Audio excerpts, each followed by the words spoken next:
just happened to be driving on 94 and I seen all the smoke. Yep, there it goes again, up through the roof. Robert Gilliver just had to take his son Jax. That's why you never play with fire, buddy, you promise, Dad? To watch the firefighters of Minneapolis work in some of the worst conditions possible. It's torturous. My feet are freezing. I mean, I give it all the credit in the world to these firefighters for being out here doing this in this type of weather. It's got to be hellacious for them. About 50 firefighters responded to the explosion. They risked their lives to save people.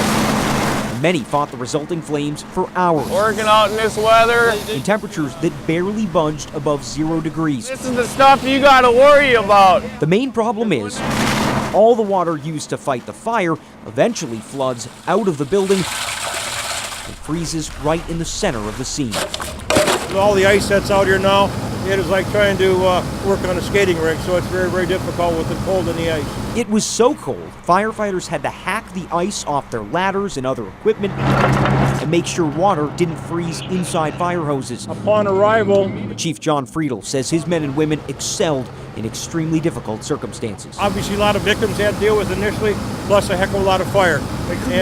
And under very treacherous conditions. I just can't believe there was an explosion. It begs the question we may not ask ourselves enough. If we didn't have these guys, you know, what would we do, you know? Any more burning happening? Start your engines and go. It's like nothing you've ever driven before. So low to the ground and quick. It's the University of Minnesota Formula Team's 2014 car. See it right there? When you were spinning, it was jumping up like 18, but you're around 13.9 to 14. 1, 2, 3. With some fine tuning, it's Really great, especially after today. This is the best car we've had in years. you're looking at about 4,000 hours of engineering. Being able to actually see it drive and actually getting to drive it, makes it all worth it. I don't know why it does, but I did take a little more out. The club is run like a company. You can look at the car, there's stickers all over it, and you know we've got a bunch of big name engineering sponsors, other manufacturing sponsors that give us money, give us material, stuff like that. Out of corners, he's like rolling. In return, sponsors get access to the team members and a head start on hiring hotshots. You walk into your interview and you say, oh, I'm on the Formula team, and that's all they'll talk to you the rest of the half hour or whatever you're in there. You're at full throttle. They may not get as much attention as the football team or the hockey team, No cheerleaders. but Gopher Motorsports is ready for race day. It's faster than anything you'd see on the road. I'm pretty confident.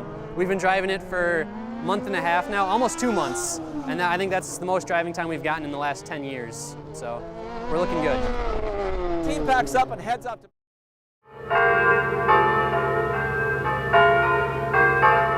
We gather this evening, friend, family, classmate. Here's one way to know what 18-year-old Tom Bierson meant to the relatively small community of Sartell.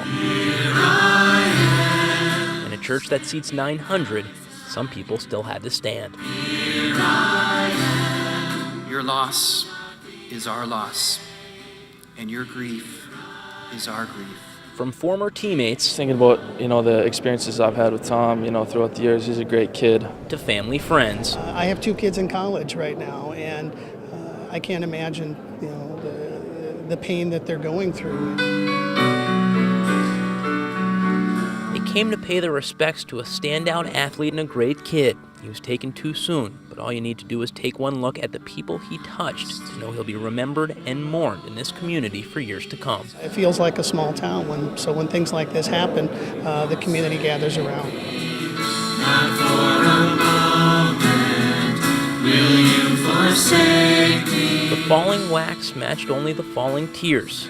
You never know when you might lose someone, and that, above all else, is the point the Bierson family made sure to get across. If possible, please reach over and hug your children for us. The Bierson family.